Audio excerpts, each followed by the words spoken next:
This meeting is being recorded. All right, so hello and good evening, everyone. I'd like to thank you for joining us for the first webinar in our August series of the Land Managers Toolbox webinars.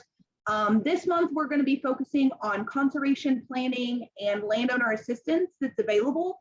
And specifically, today's webinar is going to cover the conservation planning process and kind of what that looks like, both from a planner's perspective and from a landowner's perspective. So again, just focusing on that conservation planning process. Your speakers this evening are going to be myself. My name is Jessica Cox. I'm a Quail Forever Farm Bill biologist in West Central Arkansas. My office is in Paris. And Katrina Sims, my fellow Quail Forever Farm Bill biologist, she covers kind of Northwest, West Central Arkansas. Her office is in Harrison.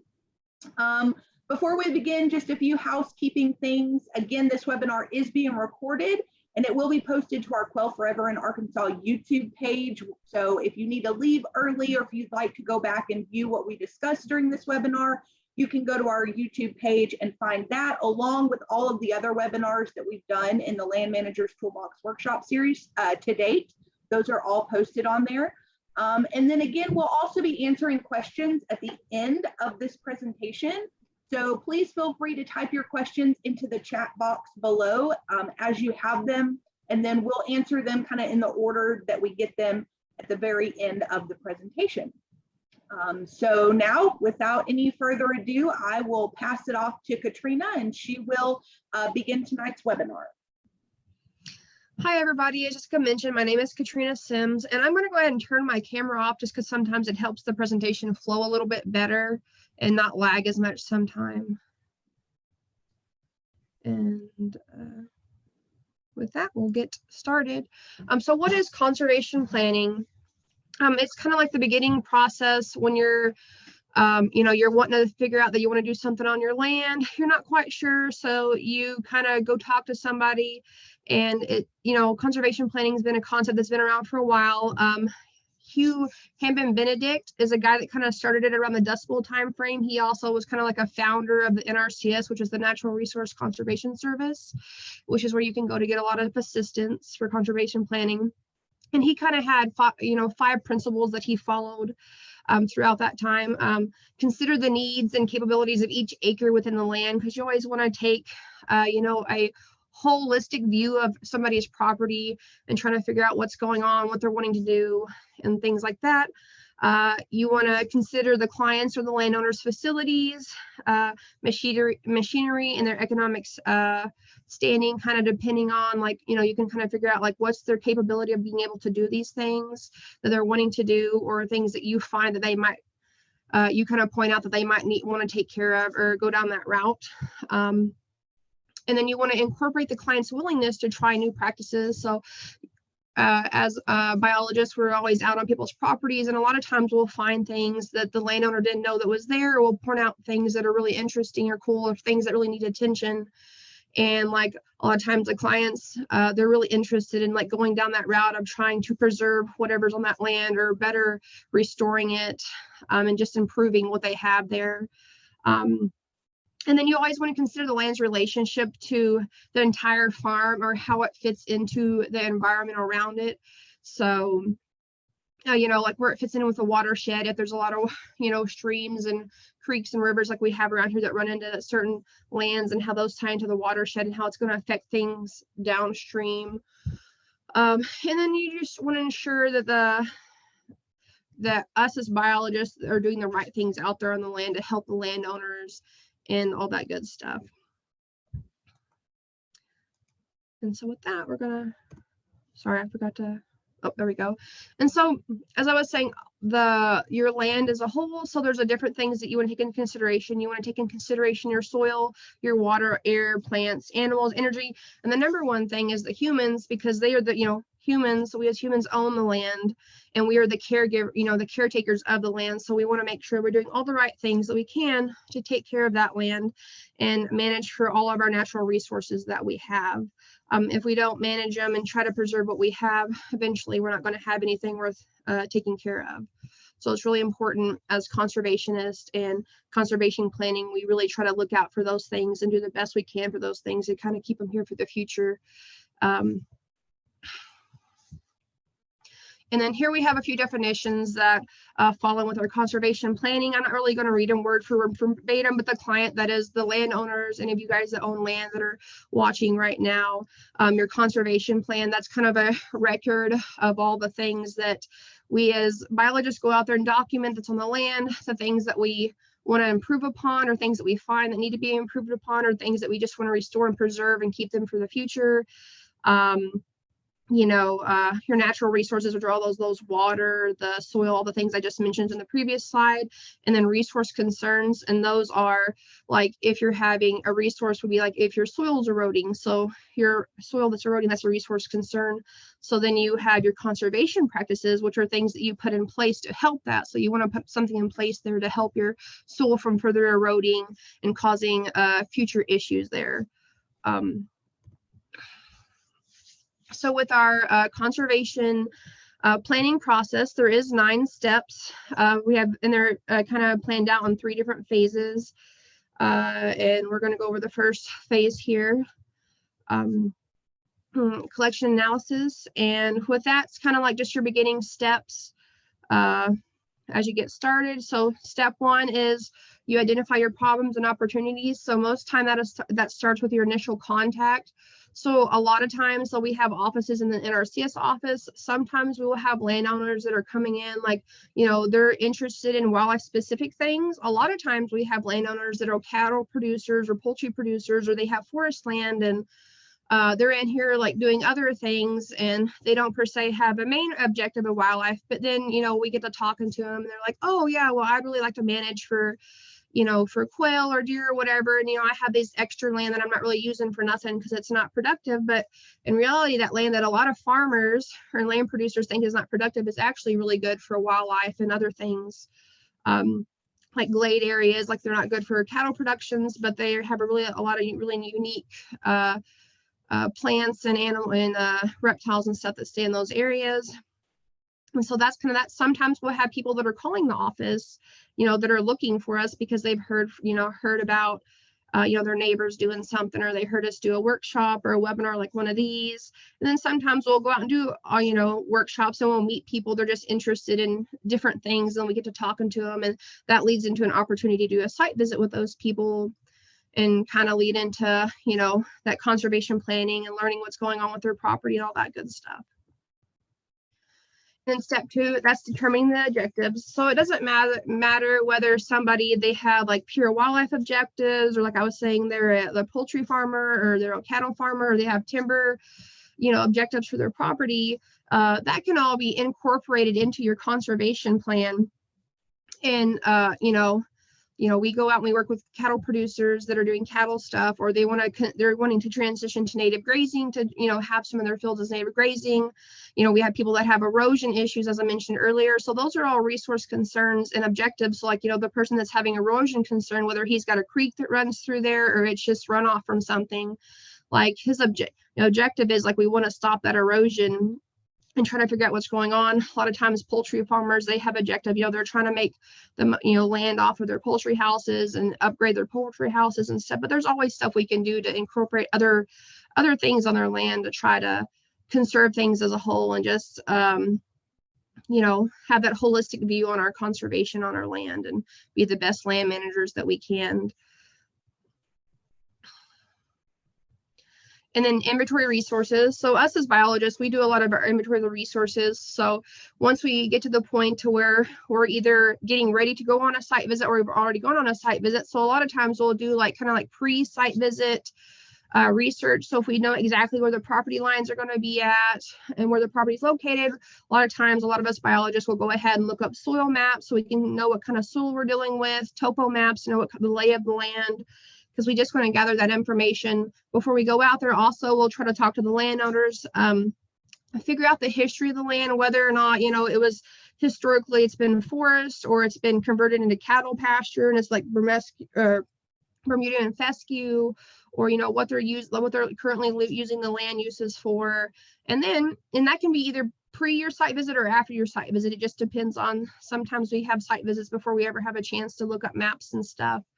And then at your site visit, that's when you go out with your landowner and you're just kind of looking around at everything. You're talking to the landowner. You know, you're trying to figure out kind of what their objectives are, the things they're, you know, whether they're interested in cattle grazing or they're interested in forest management or, you know, wildlife as a whole, and they just have whole area they're wanting to manage for, you know, whatever they're wanting to manage for. You just go out, you know, spend some time with that producer, figure out what they're wanting to do. And also while you're there, you kind of take an inventory of everything that you see, whether or not you find some ruminant plant species that indicate that, well, this was a woodland at one time, or you find something that indicates this was a prairie at one time. You always keep all that stuff, you know, documented and kind of just keep it there. And so you know what the site used to be. So then you can kind of talk with that landowner and see what their objectives are and see if they might be interested in kind of conserving that or restoring it to what it used to be. Also, if you document any kind of resource concerns, like those erosion issues, we have a lot of stream bank issues, you know, things from runoff, you know, if we have overgrazing in areas, things like that, and a number of other things.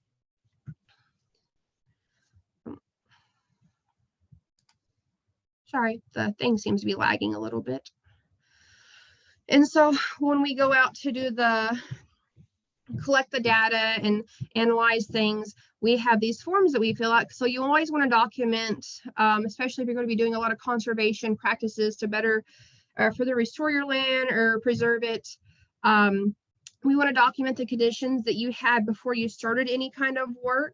And then we want to have like that post documentation show like, hey, well, these are this is kind of like where your land sits at right now. It's like, it's degraded. It's like, especially if you're wanting to, you know, manage for wildlife, like a forest, like when it's degraded, it's a closed canopy system. It's not really good for much of anything, but these are the steps that we're going to take. And then after we take these steps, you know, you should be meeting above, you know, an average or above average and all these different steps. And it should be a lot more productive for whatever you're trying to do. You want to make sure you have that documentation, just kind of so you can see the before and after effects of all the great work that you're going to be doing out there on your land for conservation. It's just really important to document all that stuff. And also it kind of helps, you know, like I was saying, if you had erosion issues or overgrazing issues, invasive species, it just helps you document all those kind of baseline conditions before you further get into improving things. And then, so after you've completed kind of your first 4 goals, you should, at this point, you should have clear goals and objectives been established. So, you know, you've talked to that landowner, you've figured out the issues they're having or the things they think they have. You've maybe even pointed out a few things yourself saying, you know, hey, you got this great stuff over in this area of your property. I think we can further improve upon that and do some stuff over here to make it better.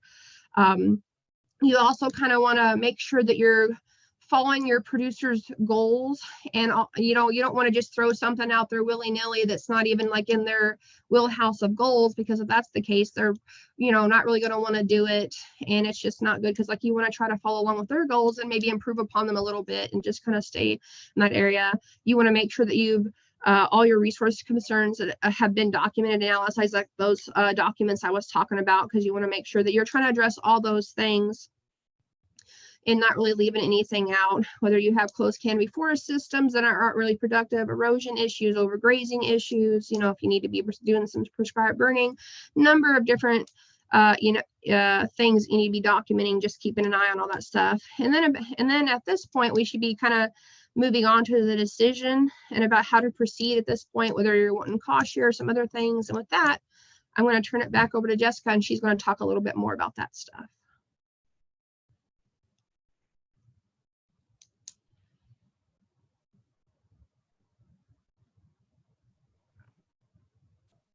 Even after several years, I still forget to unmute myself during webinars.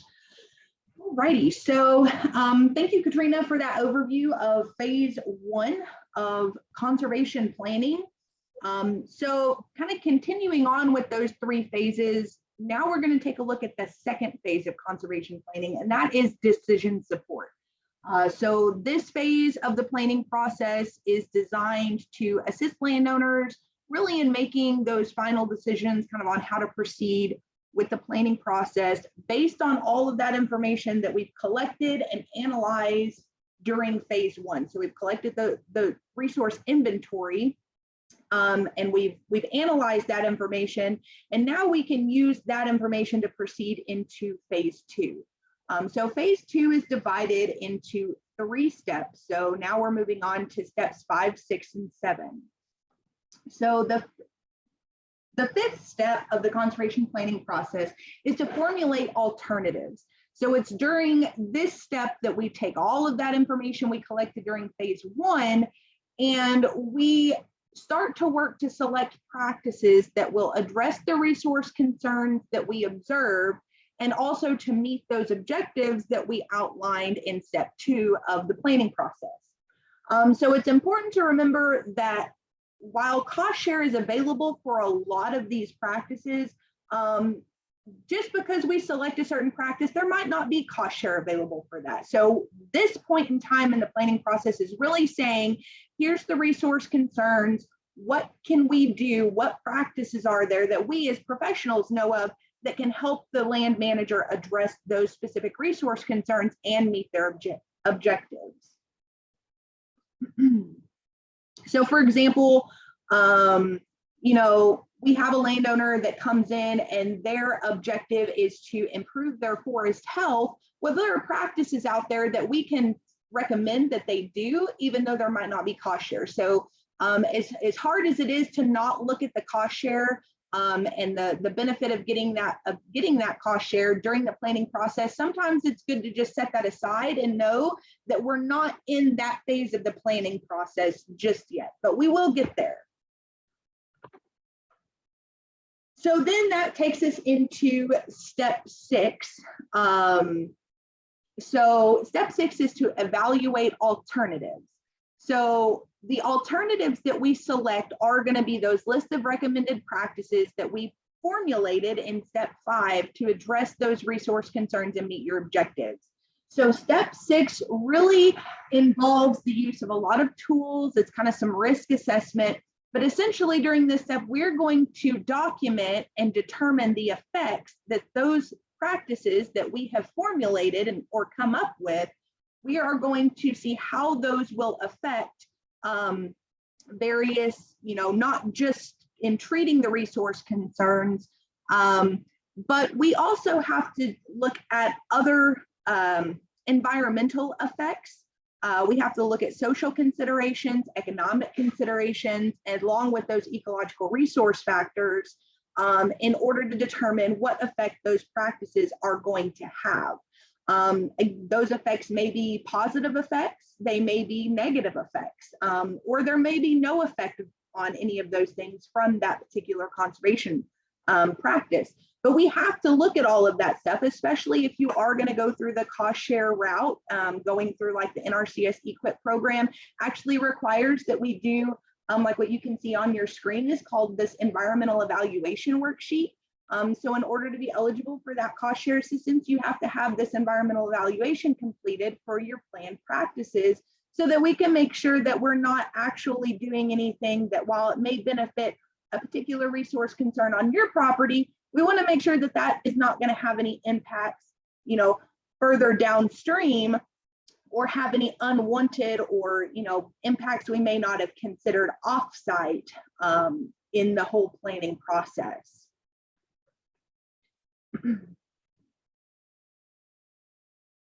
And then that takes us into step 7, which is the decision-making process. So once we have formulated those alternatives, we have come up with a set of solutions, and that's oftentimes, not just one set. We may have one set of practices that we're going to look at and another, and that's going to be, we call those alternatives. So at this point, we've formulated those alternatives, we've evaluated those alternatives, and then we present them to the landowner. So obviously the landowner, it's your land, you are going to be the final decision maker in this process. So we will present you with these alternatives and give you all of the necessary information that you need in order to make a good, scientifically sound decision. And then you will actually make the decision on which alternative you would like to go through with on implementing these practices on your property. And so from that, once you've made that decision on what exactly it is you want to do, that's when we actually construct and review that conservation activity plan. So that conservation plan is going to include all of the necessary documentation that you need. It's going to contain notes of everything that we've done throughout each step of the decision-making process. It's going to have all of the different more specialized plans, if you will, like a wildlife management plan or a grazing plan, a prescribed burn plan based on the practices that you've selected to go forward with.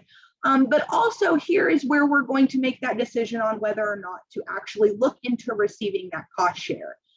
So if there is a particular program that you're interested in, that is the point where we'll put the plan together and then we can apply for that cost share assistance and use that conservation plan that's been put together to assist in signing up for those programs to know, let those offices know exactly what you want.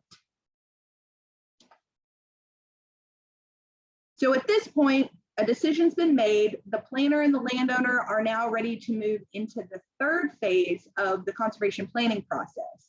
So again, at this point, your alternatives have been constructed and they've been evaluated. So we've looked at kind of the different options that you have based on what your goals are and what those resource concerns are. You, the landowner, you've selected the best alternative for you to meet those objectives. And then a conservation activity plan has been constructed and reviewed by both the planner and the landowner. So we'll oftentimes sit down together, go over that conservation plan, make sure that you're comfortable with everything that's in there. And the important thing to remember is that if none of these steps have been completed, or you can't say, I haven't made a good decision, or if various alternatives weren't constructed, this is a very dynamic process. So you can always go take a step back if you need to before you move on to the next step in the planning process. So at that point, if you've made a decision, we've put together a plan, the next phase in that planning process is phase 3. So that is going to be application and evaluation of that conservation management plan. So this phase is divided into 2 steps. So the final 2 steps of the conservation planning process, and that's going to be implementing the plan and evaluating the plan. So in step 8, implementing the plan, the selected alternatives, so those plans that you selected that are in your conservation activity plan, those practices will be implemented. So how long this step can take really depends on several factors. So number 1, is cost share being sought out to help with the installation of these practices? If so, this is the point that in implementing the plan, we sign up for that cost share. So that's putting in your application and going through the actual process of that program, whether that's the EQIP program or CSP or CRP, or there's even some state programs that are available to landowners. So all of that is going to depend on the actual program that you're requesting cost share or assistance through. Number 2 is how many conservation practices are being implemented and if those practices have specific time requirements for completion. So for example, if you were to sign up to do like a native grass and wildflower planting, site prep has to be done for that planting, and that site prep usually takes about a year to complete. So we're not going to be able to actually get the seed in the ground for a year after you may have received cost share, you may have started the process. So some of these practices also have specific times of the year that they're being completed. So back on the planting, most of our native plantings, we typically do in December, January. So, you know, even if you were ready to get started, you wouldn't even be able to get the seed in the ground until December, January. Number 3, if the landowner is doing the work themselves or hiring a contractor. So that can be a big one. So if the landowner is going to hire a contractor to get it done, obviously that process is probably going to move a lot quicker than if they're doing the work themselves. And the practice that comes to mind when I think of that is like a practice that we have called forest stand improvement, which is essentially forest thinning. If you're doing, and that is a very time-consuming practice. So obviously, if you hire a contractor that has a crew, they're going to be able to get out there and complete it much quicker than if you, one person, are going out there and trying to do that work on your own. Number 4, how many practices the landowner, you, would like to take on at one time. So some people prefer to take it a little bit slower and they like to do one practice at a time. Other folks, they like to do as much as they can at the same time. Neither one is necessarily right or wrong. It's all just your preference and how you want to proceed with that plan. But that will, all of those things will play a part in how long it actually takes to implement that plan. So that's from start to finish, from signing up for cost share or just starting the practices on your own, all the way to getting all of the practices implemented that is in that conservation plan, can vary from project to project and person to person.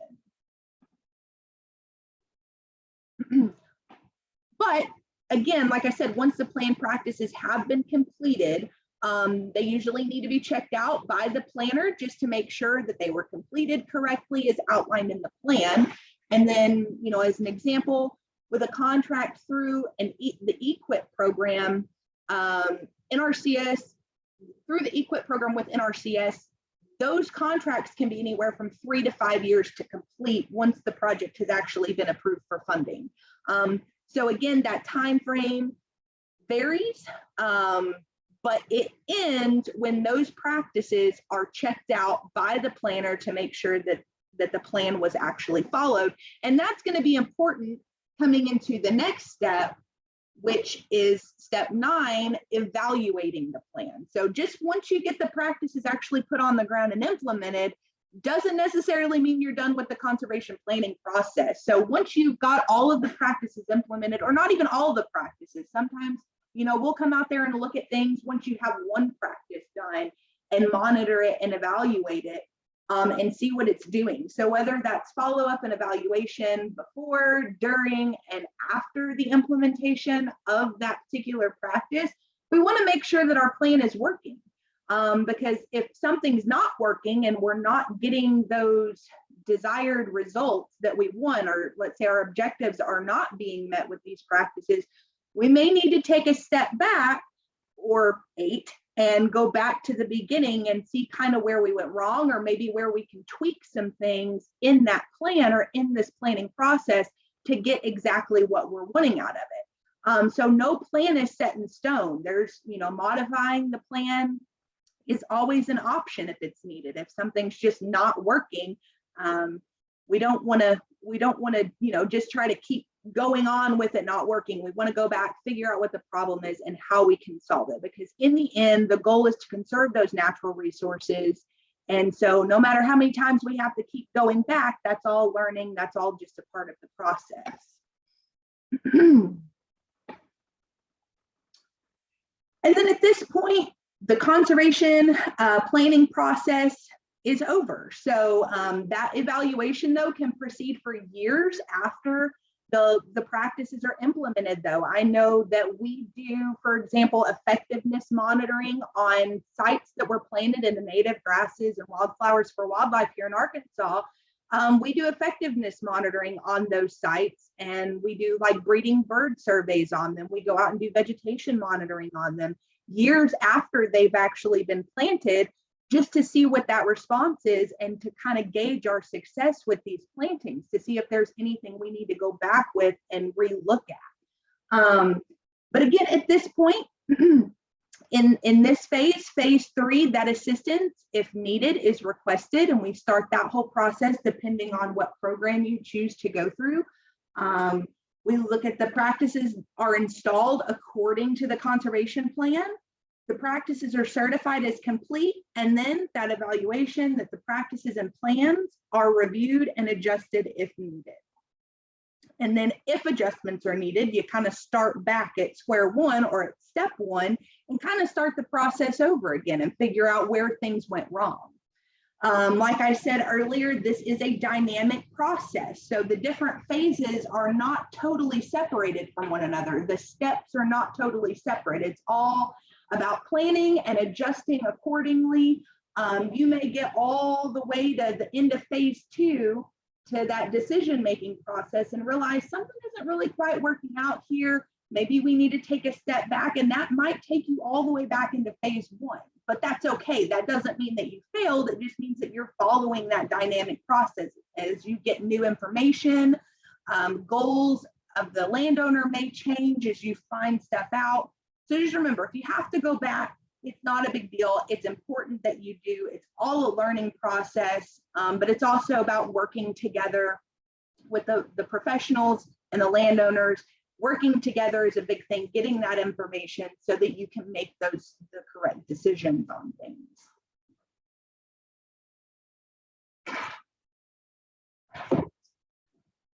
And then I always like to end my presentations with this quote from John Muir, which says, when we try to pick out anything by itself, we find it hitched to everything else in the universe. So each one of these steps is an integral part of the conservation planning process as a whole. And when implemented correctly or put together correctly, we can really start to get a much clearer picture of what the conservation planning process is. So when you put all the pieces together, it turns into this just beautiful, beautiful landscape. So I wanted to leave quite a bit of time for questions because, again, this is the big part of this is conservation planning, which is dealing with those professional and landowner interactions. So I wanted to leave plenty of time for questions from you guys. But before we do jump into the questions, which we have had a couple pop into the chat box, just want to point out that mine and Katrina's contact information is listed on this slide. We're always happy to answer any questions or provide any help. If you're a landowner here in Arkansas and you're interested in improving your land, feel free to reach out. If you're not in our areas, we can help you get in contact with somebody who is, even if it's not wildlife related. So remember, natural resources, that SWAPA, soil, water, air, plants, animals, energy, and humans. So as conservationists, if it's not wildlife, we can still get you in contact with somebody who can help you with whatever it is you're wanting to do. And again, as a reminder, or for those who may have missed the introduction, I know there was a couple people that hopped on a little late. This webinar was recorded and it will be posted to our Quail Forever in Arkansas YouTube page, along with all of our other videos from this web series. And with that, we can open up the question and answer segment. And again, if you haven't already, please feel free to type any questions you have into the chat box. So we will go ahead and start. The first question that I saw came through was from Kara, not sure exactly which way to pronounce that, I apologize.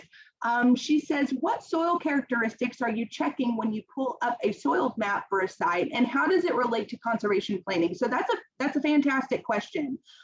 So typically when we pull up these soils maps, a soils report is generated with them. So that tells us kind of how well drained the soil is, what vegetation you're likely to find on those types of soils, what the land use is good for on soils like that.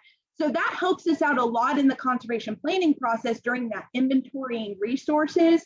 So if we know what kind of soils are on the property or on the site, we can get a good idea of kind of what land use that those soils will support. So for example, Katrina was talking about glades earlier. Glades are areas that are characterized, one way is by their soil type. So they're very shallow, rocky soils. So if we pull up a soils map and we can see that an area is indicative of being a glade, we know that it's probably not the best idea to recommend that a landowner use that area for grazing, for continuous grazing. So knowing the soils and knowing those characteristics really help us to understand what should be on the land, if that makes sense. I hope that answers your question.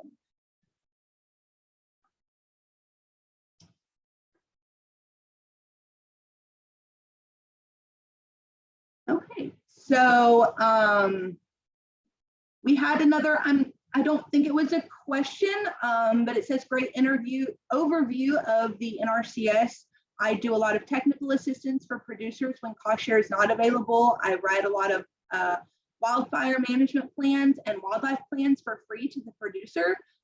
These are available to all that have property for free. And that is a great point that I would like to point out is not talking about cost share, but we've talked a lot about technical assistance that's available. So you can still be involved, you can still get help through this conservation planning process without having to go through any program. And that's the great thing about our positions and the NRCS employees' positions is that technical service that we can provide is always free. So whether you come in and you'd like some maps made of your property, or you would like that soils report made for your property with a soils map, if you would just like to know what practices and how to implement them on your own, that assistance is always free to the landowners. We don't ever charge for that. The only time you're having to spend money out of your pocket is if you decide that you want to implement those practices on your own, or if you do decide to go through a cost share program in order to help implement those practices. But until you actually go to implement them, all of this assistance is free. And you don't have to want to go through a program to come into our office and get any of that assistance. It even has a special name. It's called CTA, which is Conservation Technical Assistance. And through that, we're just there to help you. We're there to help you throughout the entire planning process, regardless of whether or not you actually want to sign up for any cost share programs. I'm not seeing any other questions in the chat box, but I'm just going to leave it open. If anybody has any questions, or if it's easier for you to just unmute yourself and ask the question directly, feel free to do that as well.